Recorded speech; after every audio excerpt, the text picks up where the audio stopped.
अगर आप जानना चाहते हैं कि स्त्रियों के स्वाभाविक या फिर नैसर्गिक गुण क्या क्या हैं, ऐसी कौन सी बातें हैं जो शरीर को बिना अग्नि के ही जला देती हैं, ऐसा क्या है जो करने से आप धरती पर ही स्वर्ग पा सकते हैं, ऐसे कौन लोग हैं जो नहीं सुधरे तो जल्दी ही नष्ट हो जाएंगे, कौन होते हैं आइडियल पिता, पुत्र, मित्र और पत्नी, और इन्हें कैसे पहचानें, और अगर आप सफल होना चाहते हैं या फिर अपना फायदा चाहते हैं तो किन लोगों से बचें। इन तमाम सवालों का जवाब चैप्टर 2 में आचार्य चाणक्य ने दिया है। इसलिए वीडियो को अंत तक देखिए और हमें भी बताइए कि आपने इससे क्या सीखा। तो शुरू करते हैं चैप्टर 2 की पहली नीति से, जो औरतों के बारे में है। वो ये है कि झूठ बोलना, कठोरता, छल करना, बेवकूफी करना, लालच, अपवित्रता और निर्दयता ये औरतों के कुछ नैसर्गिक या फिर स्वाभाविक दोष हैं। दूसरी नीति जीवन के सुख के बारे में। वो इस प्रकार है कि भोजन के योग्य पदार्थ और भोजन करने की क्षमता, सुंदर स्त्री और इसे भोगने के लिए काम शक्ति, पर्याप्त धनराशि तथा दान देने की भावना, ऐसे संयोगों का होना सामान्य तप का फल नहीं है। इस धरती पर स्वर्ग कहाँ है, इसके बारे में आचार्य चाणक्य बताते हैं कि उस व्यक्ति ने ही धरती पर ही स्वर्ग पा लिया जिसका पुत्र आज्ञाकारी हो, जिसकी पत्नी उसकी इच्छा के अनुसार व्यवहार करती है, जिसे अपने धन पर संतोष है। अगली नीति में आचार्य चाणक्य बताते हैं कि आइडियल पिता कौन हो सकता है या कौन है, पुत्र कौन है, आइडियल पुत्र कौन है, मित्र कौन है और पत्नी क्या है। तो वो कहते हैं कि पुत्र वही है जो पिता का कहना मानता हो, पिता वही है जो पुत्रों का पालन पोषण कर सके, मित्र वही है जिस पर आप विश्वास कर सकते हो, और पत्नी वही है जिससे सुख प्राप्त हो। फिर अगले श्लोक में वो बताते हैं कि छली मित्र को त्यागना चाहिए।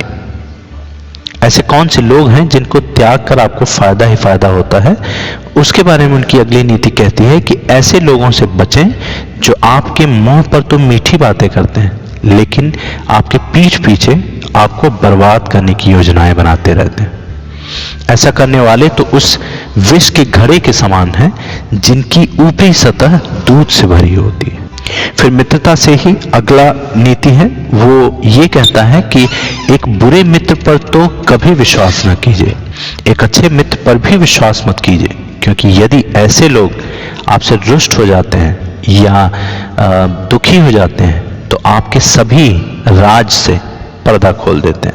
अगली नीति अपने मन के भावों को, अपने आइडियाज को आपको मन में रखना चाहिए या फिर उन्हें सबको बताते फिरते रहना चाहिए, उसके बारे में आचार्य चाणक्य कहते हैं कि मन में सोचे हुए कार्यों को किसी के सामने प्रकट ना करें, बल्कि मनन पूर्वक उसकी सुरक्षा करते हुए उसे कार्य में परिणत कर दें, मतलब कार्य में बदल दें।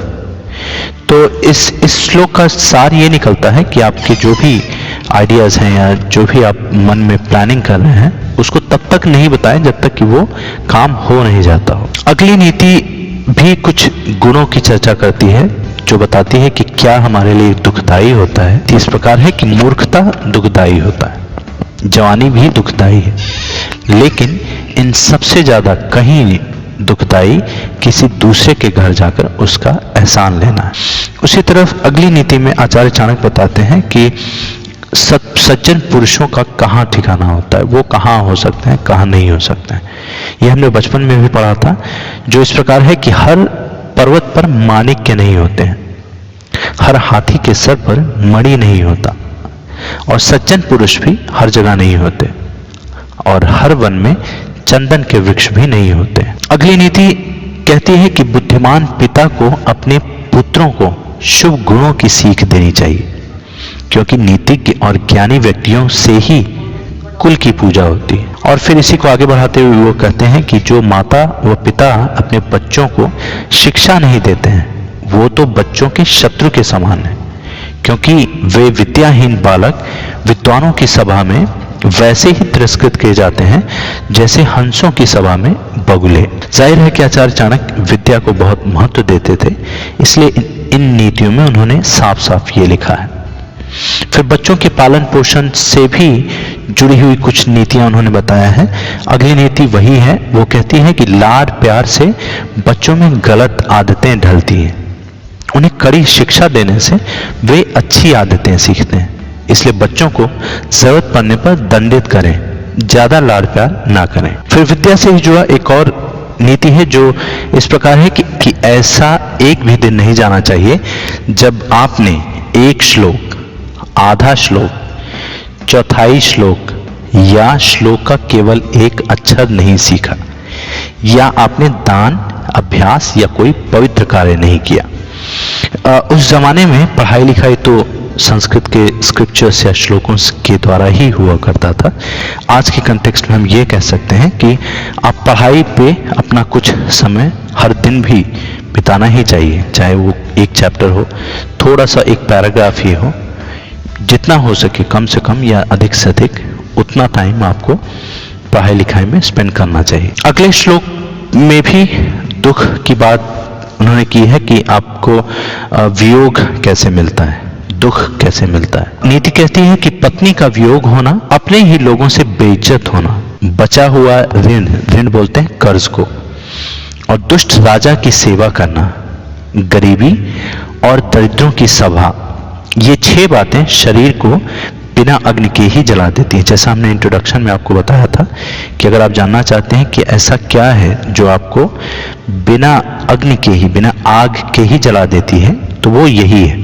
फिर हम बात करते हैं कि कौन जल्दी ही नष्ट हो जाता है। अगर ये नहीं सुधरे तो जल्दी ही नष्ट हो जाने वाले पॉइंट का उत्तर इस नीति में है कि नदी के किनारे वाले वृक्ष, दूसरे व्यक्ति के घर में जाने वाले अथवा रहने वाली स्त्री एवं बिना मंत्रियों का राजा, ये सब निश्चय ही बहुत जल्दी नष्ट हो जाते हैं। अगली नीति में आचार्य चाणक्य ने बताया है कि हमारा स्ट्रेंथ क्या क्या है। समाज के लोगों के बारे में उन्होंने बताया है कि एक ब्राह्मण का बल तेज और विद्या है, एक राजा का बल उसकी सेना में है, एक वैश्य का बल उसकी दौलत में है, और एक शूद्र का बल उसकी सेवा परायणता में है, उसकी सेवा की भावना में। फिर अगली नीति कहती है कि वैश्य को निर्धन व्यक्ति को त्याग देना चाहिए, प्रजा को पराजित राजा को त्याग देना चाहिए, पक्षियों को फल रहित वृक्ष त्याग देना चाहिए, एवं अतिथियों को,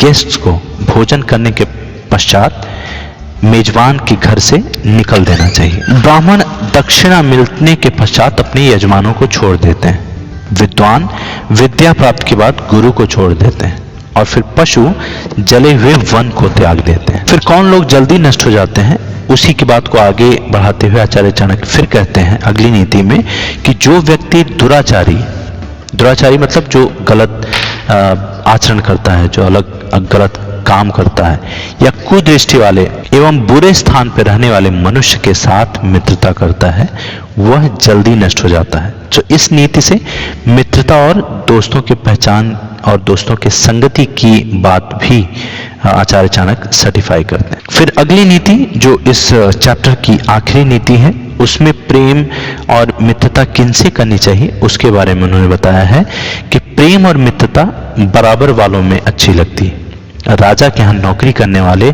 को ही सम्मान मिलता है। व्यवसायों में वाणिज्य सबसे अच्छा है, एवं उत्तम गुणों वाली स्त्री अपने घर में सुरक्षित रहती है। ये चैप्टर कैसा लगा हमें जरूर बताएं। हम बहुत ही जल्द चैप्टर 3 के श्लोकों का भी समरी और पाठ लेकर एक नया वीडियो बनाएंगे और जल्दी ही पोस्ट करेंगे। अगर आपने हमारा चैनल सब्सक्राइब नहीं किया है तो जल्दी से जल्दी सब्सक्राइब कर लें ताकि आपको नए पोस्ट्स का नोटिफिकेशन आसानी से मिल जाए। धन्यवाद।